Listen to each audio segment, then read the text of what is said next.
Ուտող ուրացողները ովքեր են ում են ասում ուտող ուրացող նրանց ովքեր որ անշնորհակալ են ապերախտ են անաղոհաց ես չասեցի շարունակությունը մի դիպուկ բառել կան նկարագրող երախտամոռ երախտիքը մոռացող անգլերենով ingratitude ռուսերենով էլ ասենք նեբլագադարնի այլ կերպ ասած ուրիշի տրամադրած բարիքները վայելող բայց երախտագետ չեղող անշնորհակալ եւ խոսքը ոչ թե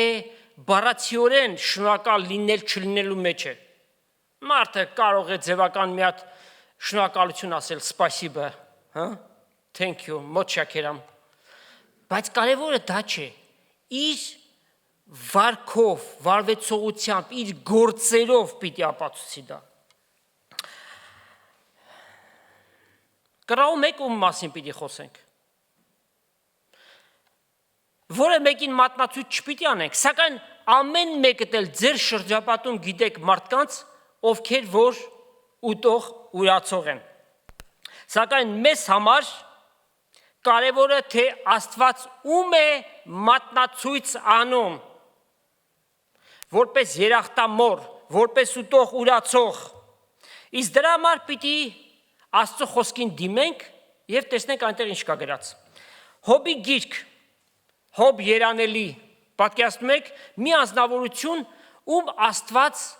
կոչում է երանելի, Հոբ երանելին։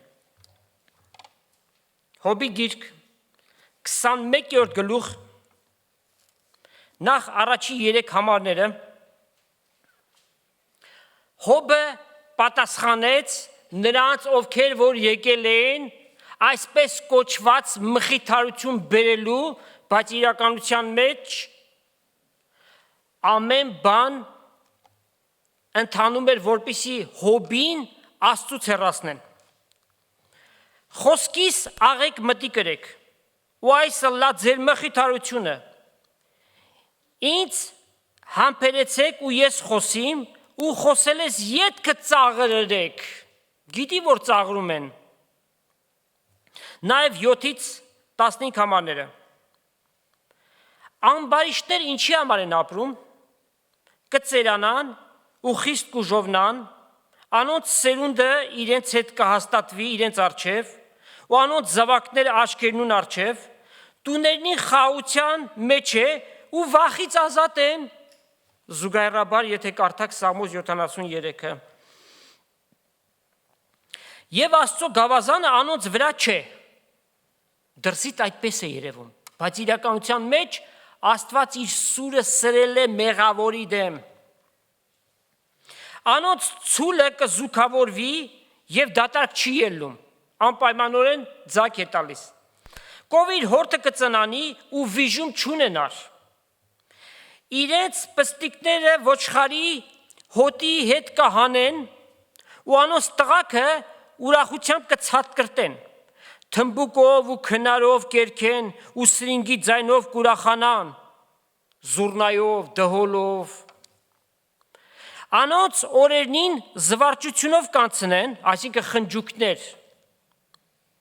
ու խաղությամբ գերեզմանը կիշնեն, և Աստծուն կսեն, քաշվե մեզանից, վասնզի քու ճամփաները գիտնալ չենք ուզեր, ամենակարողը ով է, որ անոր ծառայենք,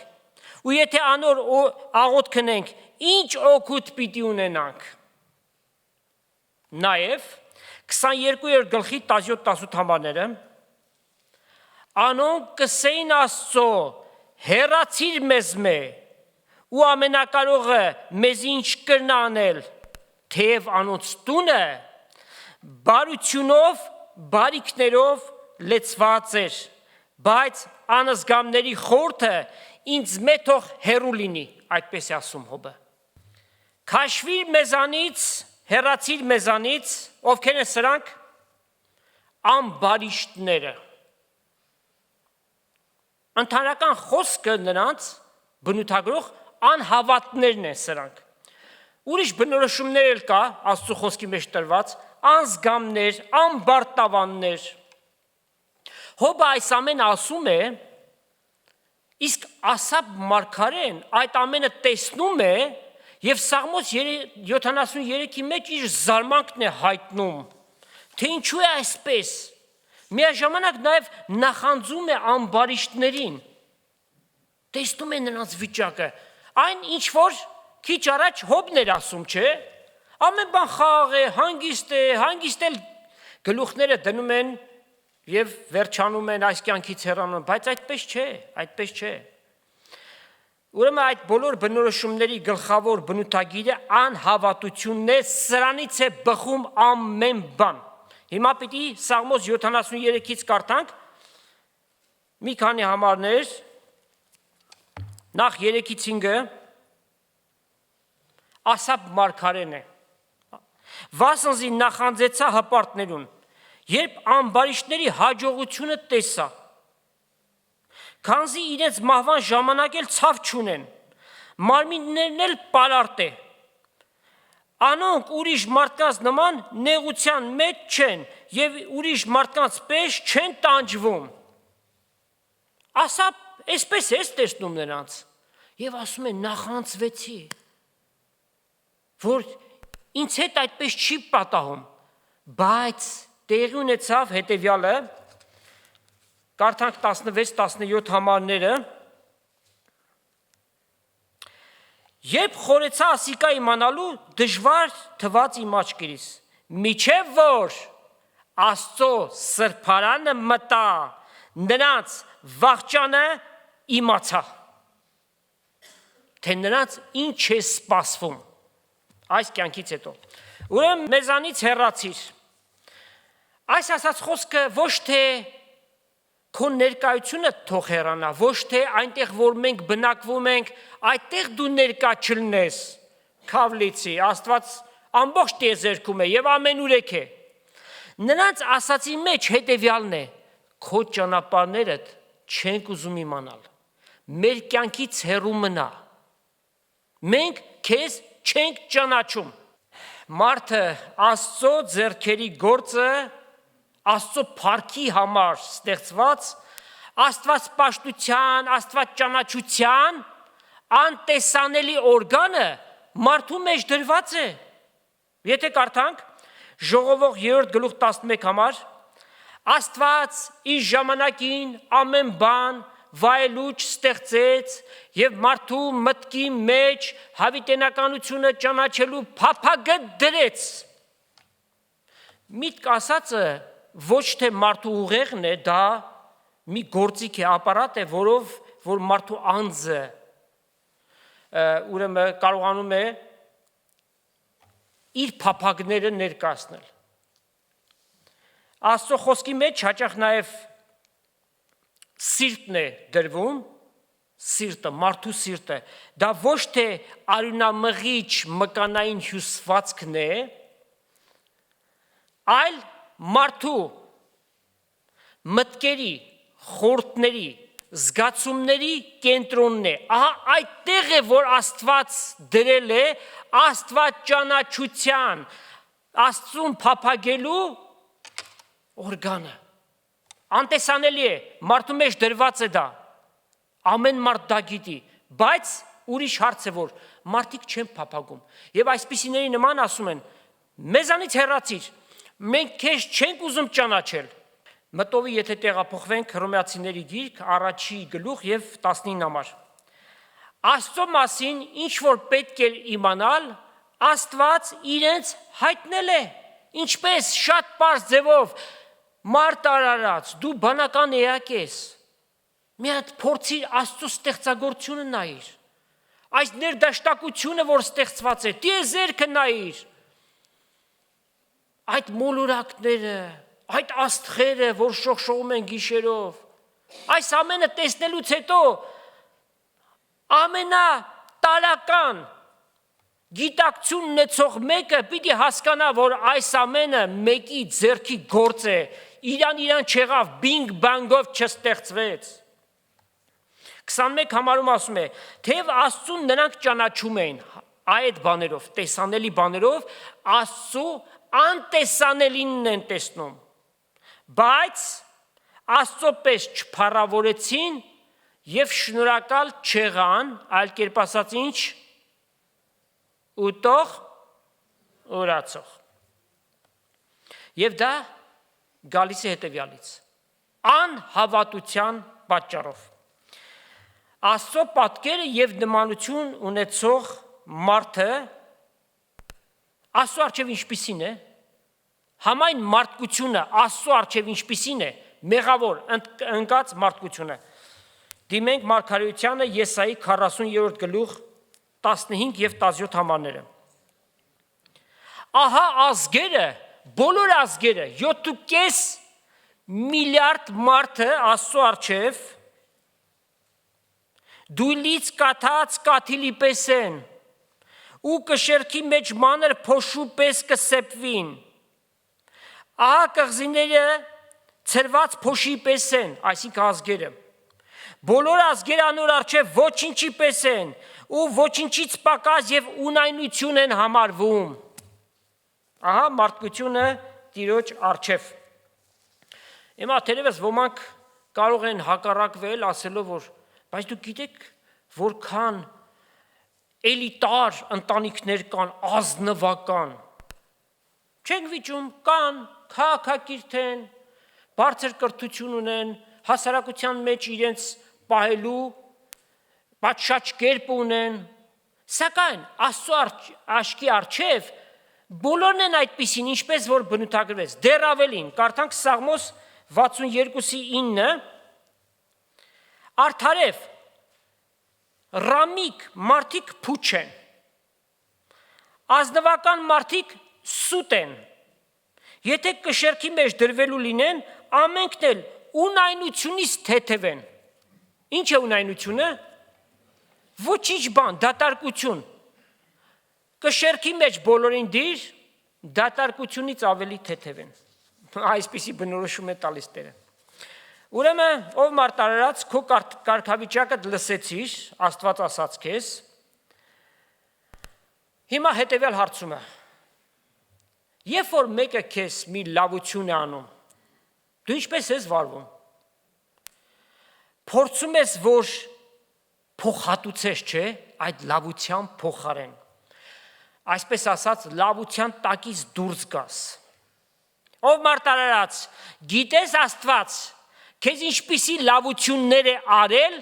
անում է և պատրաստ է անելու, գիտես թե չէ,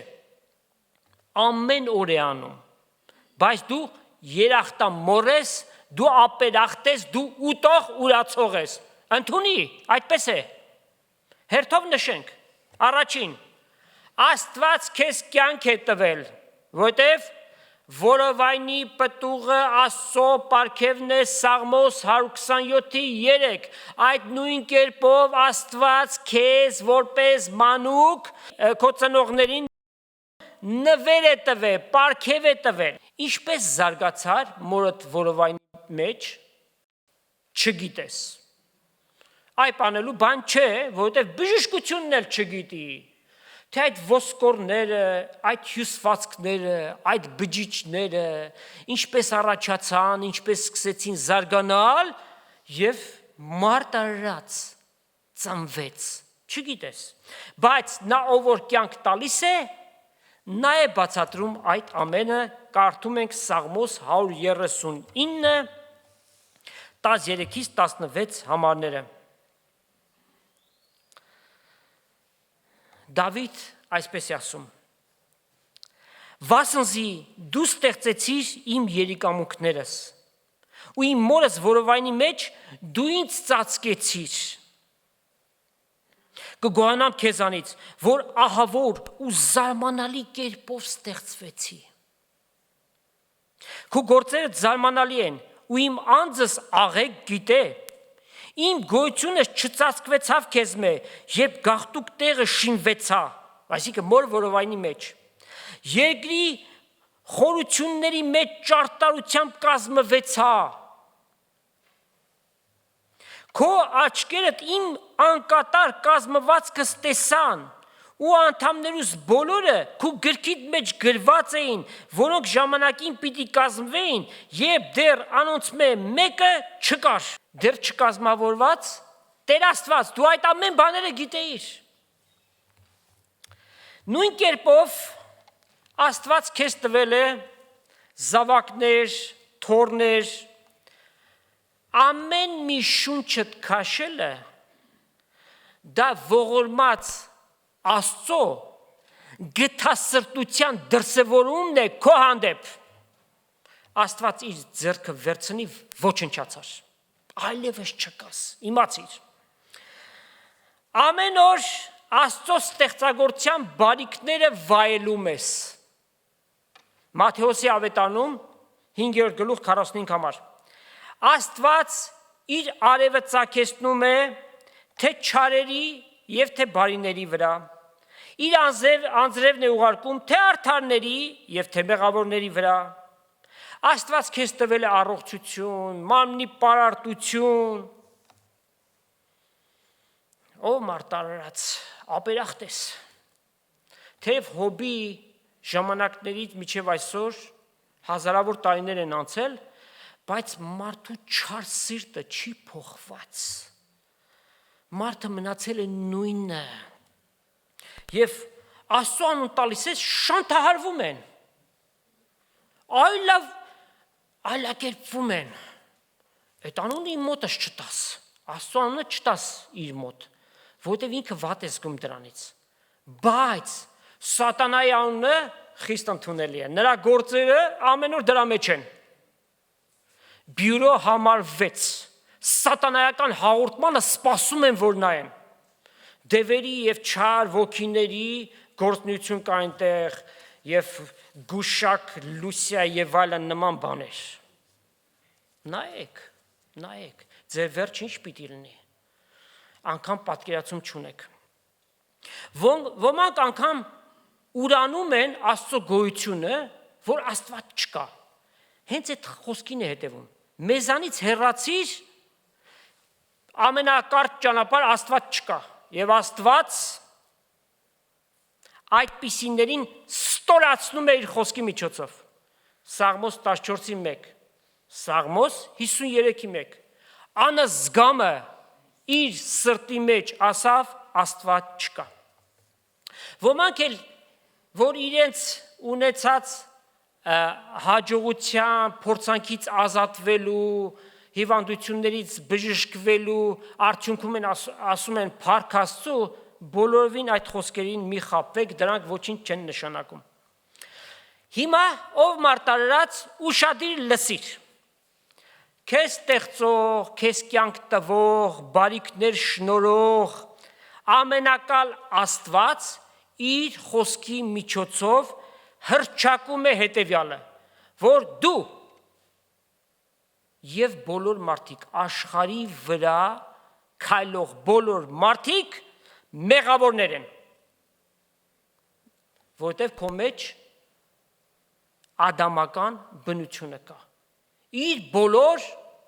զարհուրելի պոտենցիալով, եւ դրա որպես արդյունք մեղքեր գործել ես, գործում ես ու պիտի գործես խոսքով, գործով, քու խորտներիդ մեջ անգամ, որ Աստված ամեն բանից տեղյակ է։ Դու փորձում ես մարդկանցից թաքցնել, բայց Աստված ներկա է, գիտի, տեսնում է։ Դրա հետևանքով Աստված քեզ մահվան է դատապարտել, որովհետև գրված է մեղքի վարձքը մահն է։ Ուրեմն բոլոր մարդկանց վրա, երկրագնդի բոլոր մարդկանց վրա մահը տարածվել է։ Դրա համար են մարդիկ մահանում, որովհետև մեղքը մահվան է տանում։ Եվ դա դեռ վերջը չէ։ Մահից հետո, երբ որ քո մարմինդ կորցնես, քո անձդ եւ հոգիդ երկրորդ մահվան պիտի ենթարկվեն, որը ծծումբով այրված կրակի լճի մեջ հավիտյանս հավիտենից տանջվել, այրվել ու չվերջանալ։ Աստծո խոսքը բացայտորեն այդ մասին խոսում է։ Զարհուրելի է, սարսափելի է։ Միջև այստեղ ընթացքը ինչպիսին է, դիպրեսիանող, ընկճող էր, բայց Աստծո խոսքի մեջ ուրախացնող բաներ որքան ասես։ Ուրեմն, բարի եւ ուրախ լուրք ես 2000 տարի առաջ երկինք ու երկիր ստեղծող Աստված Հիսուս Քրիստոսի անձի մեջ հայտնվեց, որպես մանուկ ծնվեց, աշխարհի վրա 33 տարի ապրեց եւ իր անձը անարատ պատարակ մատուցանեց Աստծո, համայն մարդկության մեղքը իր վրա վերցնելով, միաժամանակ համայն մարդկությանը մահվան դատապարտելով իր հետ միասին։ Եվ փառք իր մեծ անվանը, երրորդ օրը մեռելներից փառքով հարություն առավ, եւ հավիտյանս հավիտենից կենթանի է Տեր Հիսուս Քրիստոսը, օրհնյալ է նրա անունը, այսօր, վաղը եւ հավիտյանս հավիտենից, Եվ նրա հետ միասին Հայրը եւ Սուրբ Հոգին հավիտյան օրհնյալ են։ Եվ Աստված քեզ հրավիրում է, որպեսզի քո ընկած սարսափելի վիճակից դու ետ դառնաս։ Մեկ քայլ, մեկ որոշում։ Եվ այդ ամենը պիտի վերանա եւ աստվածային պիտի գա կյանքիդ մեջ։ Այս գործընթացը կոչվում է ապաշխարել։ Այսինքն հրաժարվել այդ մեղքերից, Հիսուս Քրիստոսին որպես Տեր եւ Փրկիչ կյանքիդ մեջ հրավիրել եւ խոստովանել քո մեղքերդ։ Նրանք ովքեր որ իրենց մեղքերն են խոստովանում, սա զորություն է, տկարություն չէ։ Եվ Հիսուս իր արյունով քո բոլոր մեղքերդ կսրբի եւ դու Աստծո որդի կդառնաս, մեղքի դատապարտությունից եւ գալիք սարսափներից կազատագրվես։ Մի եղիր ուտող ուրացող, այլ եղիր երախտապարտ։ Շնորհակալ սրտով Աստծուն փառք տուր եւ նրան հրավիրի քո կյանքիդ մեջ։ Ինչ հրաշալի խոստում է տրված։ Որ մահից հետո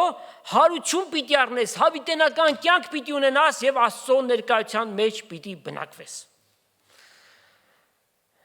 Ամեն ինչ խոսեք, բայց այդ հարության անունը մի տվեք էլի։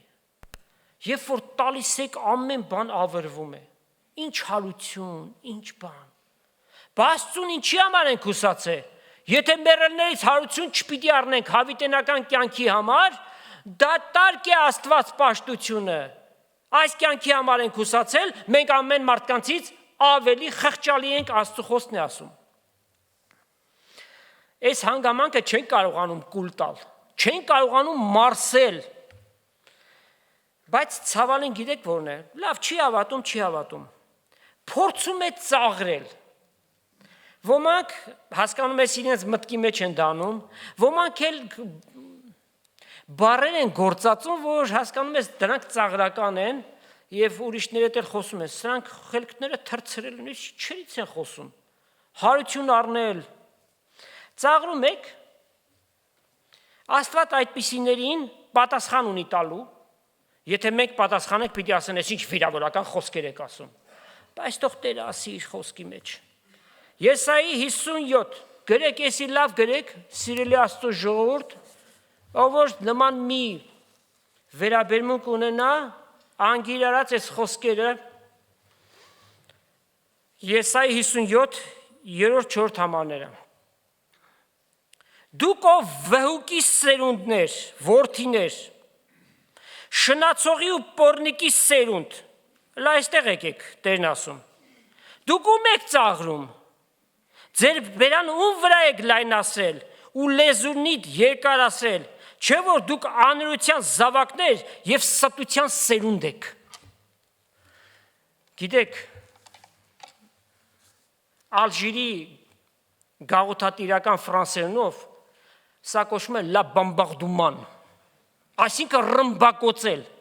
Էնել ինչպես ռմբակոծել, անգամ սրա մոտ թուրքական արտադրության բայրակթարը ոչինչ է։ Տերը բարկացած է, սթափվեք, խոնարհվեք Տիրոջ առջև, սարսափելի բան է, կենդանի Աստծո առջև ընկնելը։ Նրա ձեռքը ընկնես, դատաստանը սարսափելի է, կրակով պիտի լինի այդ դատաստանը։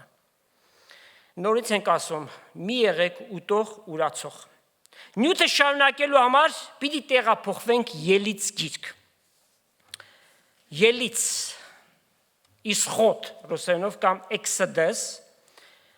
Աստծո ժողովուրդը 430 տարի Եգիպտոսի գերության մեջ մնաց։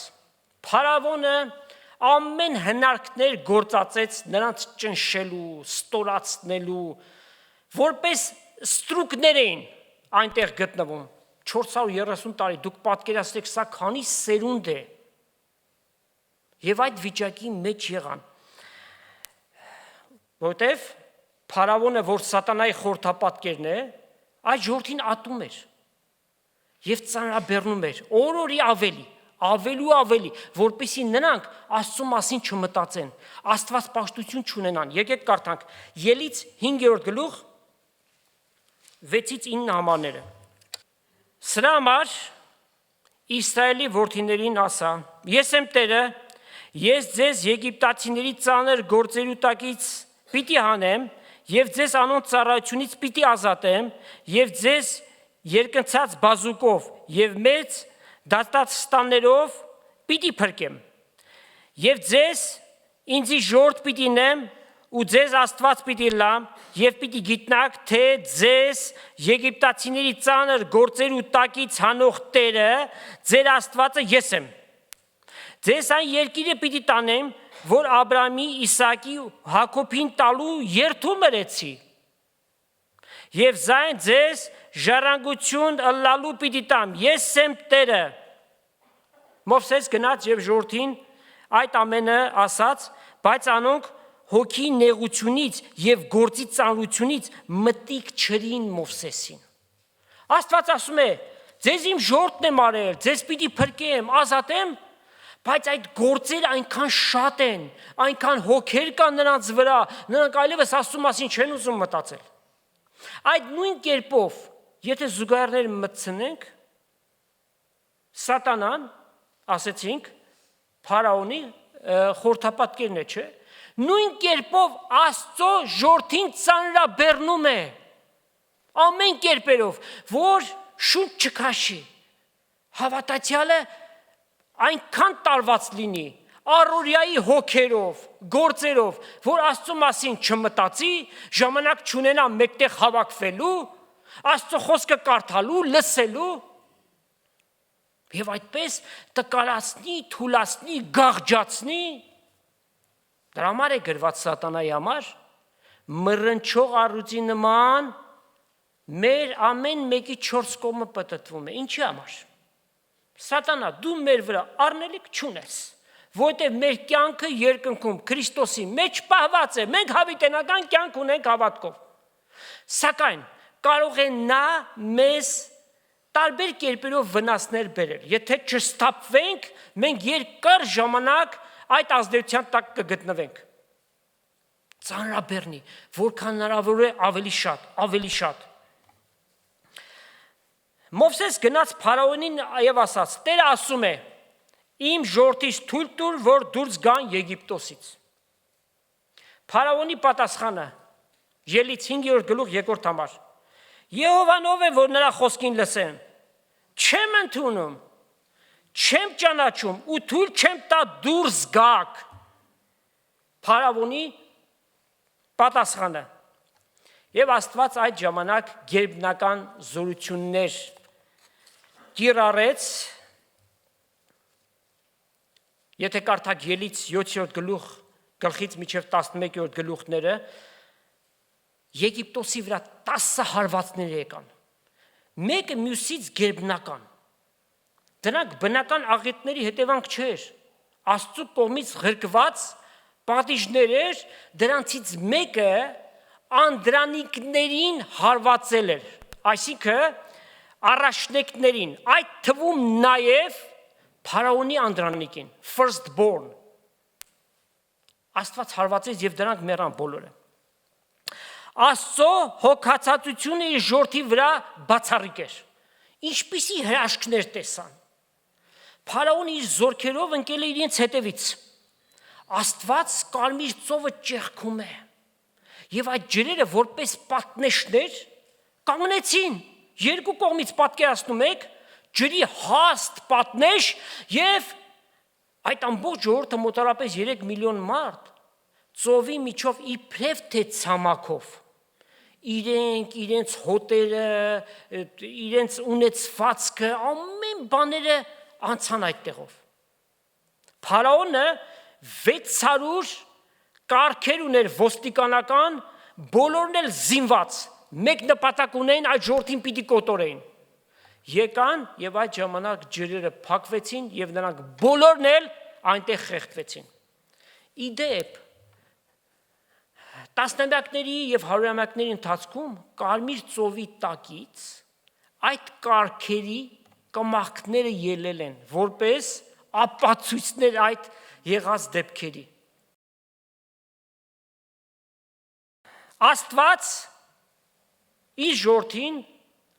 իրենց ոխերիմ թշնամուց, փարավոնից ազատեց։ Միջանկյալ ձևով Աստված մեզ էլ մեր ոխերիմ թշնամուց, սատանայից ազատել է։ 2000 տարի առաջ արդեն այդ բանը տեղի ունեցել, Տեր Հիսուս խաչի վրա սատանայի գլուխը ջախջախել է։ Այո, նա այսօր իշխանություն ունի, մեզ այս կամ այն կարգի դժվարություններ, նեղություններ տալու, սակայն մեր հավիտենականության վրա որևէ իշխանություն չունի, որովհետև մենք Աստծո զավակներ ենք։ Դրա համար գոհանանք Հայր Աստծուց, որ մեզ լույսի մեջ բնակվող սուրբերի վիճակին մասնակից անելուն արժանացրեց, մեզ ազատեց խավարի իշխանությունից եւ իր սելի որդու թագավորությունը ինչ արեց, պիտի փոխադրի, ոչ արդեն փոխադրել է։ Ժամանակի մեջ ենք, համբերությամբ սպասենք, ամեն բանի վաղճանը մոտեցած է, Տիրոջ գալուստը շատ մոտ է։ Այս ամենը, որ Աստված այդ ժողովրդի համար արավ, նրանք պետք է որ ուրախ լինեին, չէ՞։ Այդ ախոյանից, այդ թշնամուց ազատագրվեցին, որ նրանց ստրկացրել էր, ծանրաբեռնել էր տարբեր գործերով։ Այնինչ որ անում էին, կրկնակին էր ուզում որ անեին, եւ նույն ժամանակի մեջ։ Սակայն այդ ժողովուրդը ապերախտ գտնվեց, եւ դուրս եկած ժողովուրդը իրենց մեջ նաեւ խառը ամուսնություններ կար, պայմանական ենք ասում, որ Աստծո ժողովուրդ, որովհետեւ նրանց մեջ կային շատեր, որ Աստծուն չեն էր պատկանում ընդհանրապես, խառը ամուսնության հետևանքով մեկի ամուսինն էր Եգիպտացի մյուսի կինը, հետևաբար սերունդները ում էին պատկանում, տրտունջներ եւ շարունակ տրտունջներ, մոռացել էին իրենց տառապանքները,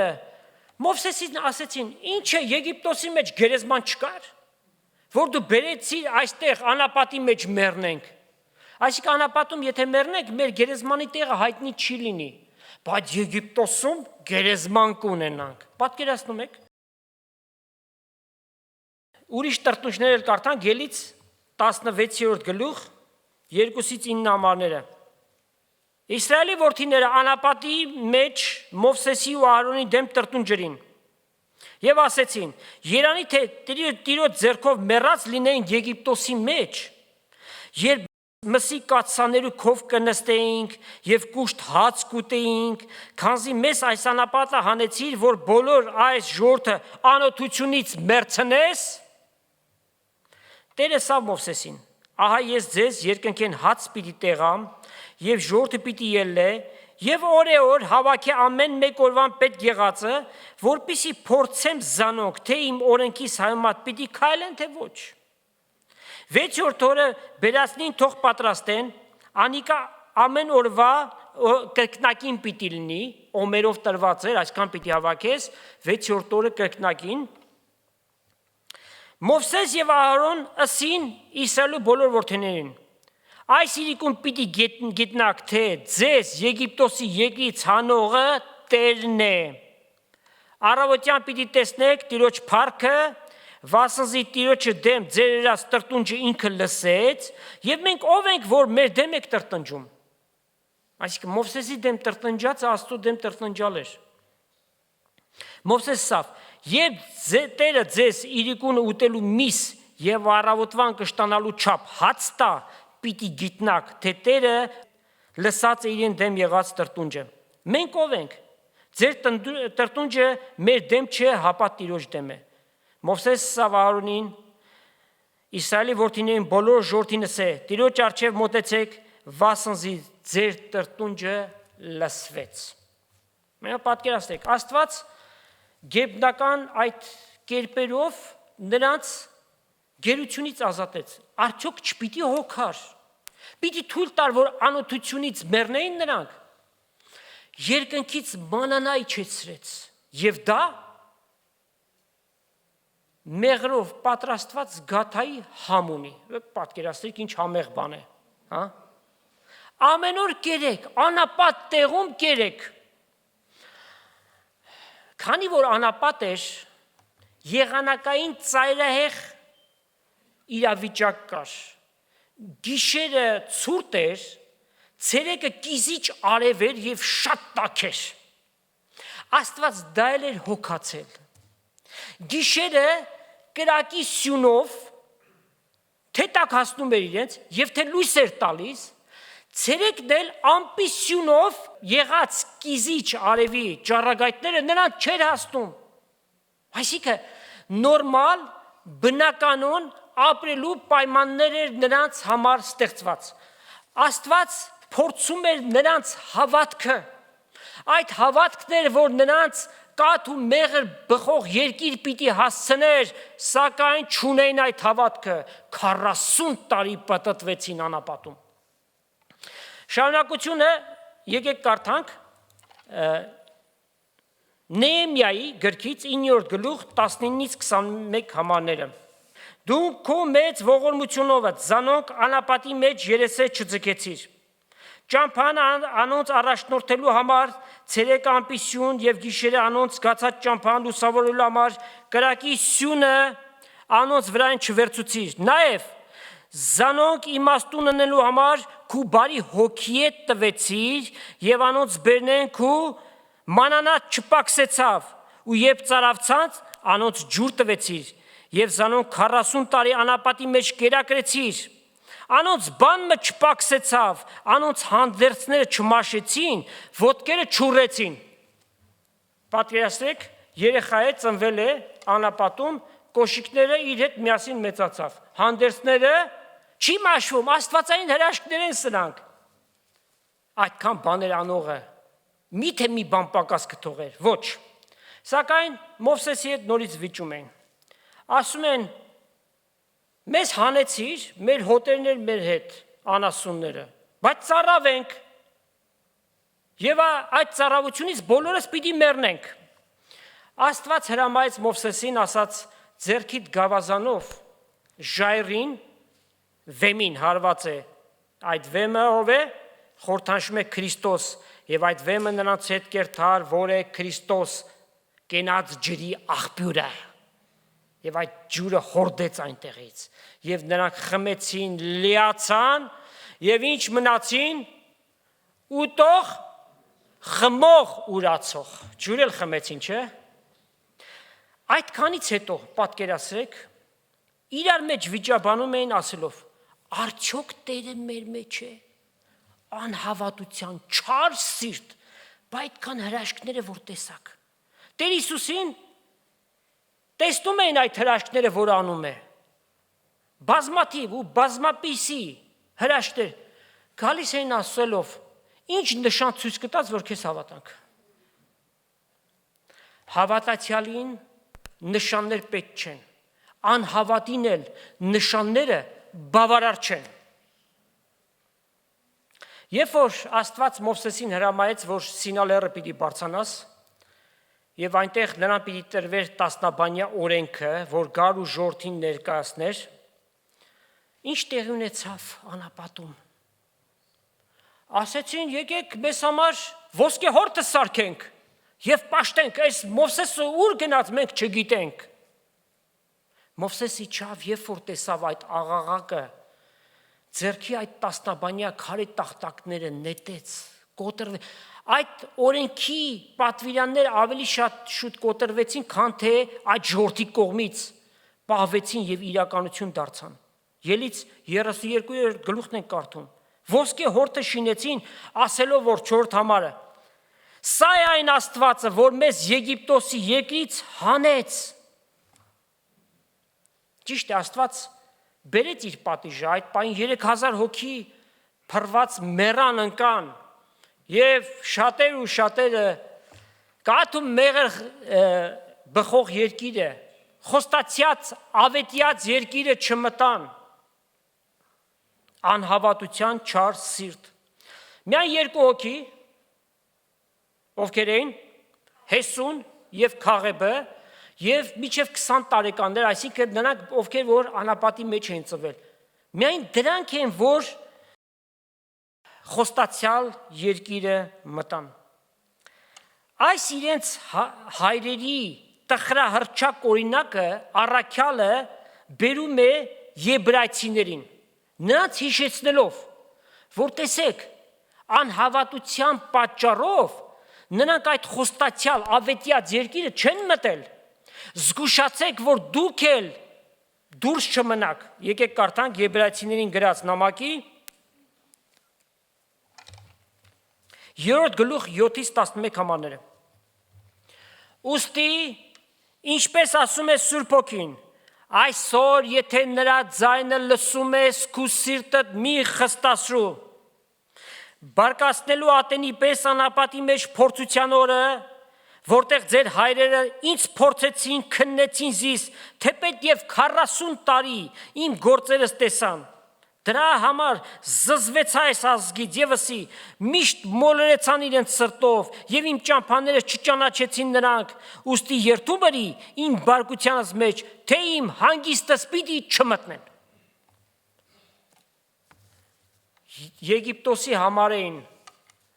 խոսում, որ այնտեղ գերեզմաններ չկա, անապատի մեջ էլ ընկան, անապատը դարձավ իրենց գերեզմանը եւ անհավատության պատճառով Աստծո խոստումները չժառանգեցին։ Ուրեմն ինչ գտնվեցին, ուտող, ուրացող երախտամոր։ Այս ժողովրդի ընթացքը, իրենց օրինակը, վարքագիծը, գիտեք, հինը հանդիսանում է նորի շուքը, եւ այնտեղից մենք կարող ենք մեզ համար դասեր քաղել, օրինակներ վերցնել, նրանց սայթակումները չկատարել։ Մեզ ինչ դասեր են սովորեցնում։ Աստված մեզ զորավոր ձեռքով սատանայի գերությունից, նրա ճիրաններից, նրա իշխանության տակից ազատեց։ Ինչպես որ Մովսեսին գործածելով Աստված իր ժողովրդին Փարաոնի իշխանությունից, գերությունից ազատեց։ Նրանք անցան անապատային շրջանը, բազմաթիվ փորձությունների ենթարկվեցին, սա էլ մեր անապատային շրջանն է։ Մենք էլ ենք փորձությունների ենթարկվում, եւ հաճախ Աստված թույլ է տալիս այդ փորձություններով անցնենք, որպիսի մեր հավատքը զտվի, որպիսի մենք ավելի Տիրոջը մոտենանք, որպիսի մենք մեր ընթացքով Աստծուն ապացուցենք մեր հավատարմությունը եւ նաեւ մարդիկ տեսնեն մեր բարի գործերը, մեր ընթացքը եւ Աստված փառավորեն։ Իրենք իրենց հավատքի մեջ հաստատուն չկեցան, սիրելներ, հաստատ կենանք մեր հավատքի մեջ, ամուր խարսխված Հիսուս Քրիստոս վեմի վրա, հաստատված Հիսուս Քրիստոս որդնատունկի վրա։ Ամենատեն, ամեն պարագաների մեջ գոհունակ սիրտ ունենանք, երբեք չտրտնջանք, նրանք գիտեք կարոտախտով էին տառապում, նոստալգիա, ախ Եգիպտոսը, ինչ կար, ինչ էին հիշում Եգիպտոսից, մոռացել էին, Փարավոնը ինչ էր բերում իրենց գլուխը, բայց հիշում էին սոխը, սխտորը, վարունգը։ Այնպես որ մենք էլ գիտակցենք, թե Աստված ինչպիսի ճանապարհության է մեզ հանել։ Եվ մենք գնում ենք դեպի երկնային նավահանգիստ, դեպի երկնային ավետյաց երկիրը, Աստծո խոստացյալ թագավորությունը, հետևաբար առանց տրտնուժների, գոհունակ սրտով, երբեք չհրապուրվենք, չտարվենք այս աշխարհի բաներով։ Եվ երբեք չհիշենք մեր անհավատ ժամանակ, որ այս կամ այն բանը ավելի լավ էր, քան որ հավատքի եկանք։ Ոչ մի փորձություն էլ չունենք, երբ որ անհավատ ենք։ Խաղաղ, հանգիստ, միալար ամեն բան գնում։ Այո, սատանան լավ էլ խաբել էր քեզ, այդ ճամփով տանում էր։ Բայց երբ որ Տիրոջը եղար, սատանան իր հարձակումները բերեց եւ Աստված թույլ է տալի այս կամ այն կերպերով։ նպատակ կա դրանց մեջ։ Դրանք մեր օգուտի համար են։ Դրանք մեր հոգևոր կյանքի զարգացման համար են։ Այս աշխարհը, որի մեջ ապրում ենք, հենց այդ Եգիպտոսն է։ Եվ այդ փորձություններով պիտի անցնենք։ Այո, փորձության հետևից գալիս է։ Գալիս է։ Տեր Հիսուս մեզ չի խոստացել, որ փորձություն չենք ունենալու։ Հովանու 14:27 Իմ խաղաղությունս կթողամ ձեզ, ոչ թե ինչպես աշխարհն է տալիս, այսինքն խաբուսիկ խաղաղություն։ Ես եմ ձեզ տալիս։ Սրտենից չխռովի եւ չվախենա։ Ինչից։ Հովանու 16:33 Աշխարհի մեջ նեղություններ պիտի ունենաք, բայց քաջասիրտ եղեք, ես այս աշխարհին հաղթեցի։ Այո, հալածանք էլ կգա, հիվանդություններ էլ կգան, անարգանք էլ, սպառնալիք էլ, ոչինչից մի վախեցիր, վստահիր Տիրոջը։ Ինքը տեղյակ է ամեն բանից։ Տեր Հիսուս հաղթություն է տարել։ Մենք էլ այդ հաղթության մեջ ենք հավատքով։ Իր հաղթանակը նաև մեր հաղթանակն է։ Եվ երբեք չասենք, արդյոք Տերը ինձ հետ է։ Այս հարցակումները, որ վրաս գալիս են, միգուցե Տերը ինձ թողեց, այդ ամենը սատանայի գաղափարներն են, որովհետև Հիսուս խոստում ունի տված մեզ։ Երբեք ձեզ չեմ թողելու, ահա ձեզ հետ եմ մինչև աշխարհի վերջ։ Ուրեմն Աստված մեզ երբեք չի թողել ու չի թողելու։ Այդ մարդկանց անվերջանալի տրտնուժները, պահանջները Աստված շատ լավ գիտեր, չէ՞։ Եվ մեկը մյուսի հետևից այդ ամեն նրանց պահանջները կատարում էր։ Եվ շարունակ Աստծուն փորձում էին։ Երբեք չհամարձակվենք Աստծուն փորձել։ Վստահենք իրեն։ Աստված մեզ հետ է։ Երբեք նա մեզ չի լքում։ Տեր Հիսուսի մասին մարգարեական վկայություն կա, Եսայի 7:14, ահա Տերը մեզ նշան պիտի ցույց տա, կույսը պիտի հղանա, որդի պիտի ծնի, նրա անունը ինչ պիտի կոչվի։ Էմանուել, որ թարգմանաբար ինչ է նշանակում։ Աստված մեզ հետ է։ Իր հոգիով էլ մեր մեջ է բնակվում, փառք լինի իրեն հավիտյան։ Հավատքով Աստծո որդի ես դարձել, երբեք Աստծո հավատարմության վրա չկասկածես։ Ինքը միշտ հավատարիմ է, իր անձը երբեք չի փոխվում։ Դու աշխատի, որ դու հավատարիմ լինես իրեն, ամեն գործերի մեջ, ամեն քայլերիդ մեջ։ Աստծո քեզ սիրելը երբեք չչափես, թե այս կամ այն բանը քեզ տրվել է, թե չի տրվել։ Եթե պակաս է, չունես, ուրեմն Աստված քեզ չի սիրում, քավլիցի։ Աստված գիտի ում, որ չափով, որ ժամանակի համար։ Միշտ գոհնակ սիրտ ունեցիր, Աստծուն փառք տուր դրա համար։ Աստծո քեզ հետ լինելը ոչ թե նյութական ստացվածքներ ստանալով է, այլ Աստված տվել ամբողջ հավիտենականությունը, դրանով է չափվում։ Հիսուսի խոսքը մեկ անգամ ևս, ես ձեզ հետ եմ մինչև աշխարհի վերջ, այսինքն այս դարաշրջանի, որից հետո հավիտենականությունը երես առ երես, Տեր Հիսուսի պայծառ երեսը պիտի տեսնենք եւ մարգարեական խոսքերը, ինչպես գոմից հորթը կազատվի եւ կցածկրտի, այդպես բարարդ հորթերի պես պիտի ուրախանանք ու ցածկրտենք։ Տեսեք Հռոմեացիների մեջ ինչ է գրված 8-րդ գլուխ 31-32 համարները։ Ուրեմն ինչ ասենք այս բաների համար, եթե Աստված մեր կողմն է, ով է մեզ հակառակ։ Նա որ իր որդուն չխնայեց, հապա մեր ամենքի համար մատնեց զանիկա, այլ ինչպես նրա այդ բոլոր բաները մեզ չի պարգևիր։ Այո, տալիս է իր ուզածի չափով, մեր պետք ունեցածի չափով։ Անապատում անհավատության պատճառով շատերը մեռած ընկան, սակայն մենք հավատքով ընթանանք մինչև երկնային ավետյաց երկիրը հասնենք։ Աստծո արածները մեծապես գնահատենք, միշտ գոհնակ սիրտ ունենալով երախտապարտ լինենք, չլինենք ուտող ուրացողներ։ Տեր օրհնի իր խոսքը եւ ձեզանից ամեն մեկին եւ Տեր Հիսուս Քրիստոսի շնորհքը, Հայր Աստծո սերը եւ Սուրբ Հոգու հաղորդությունը Աստծո ժողովրդի հետ լինի։ Ամեն։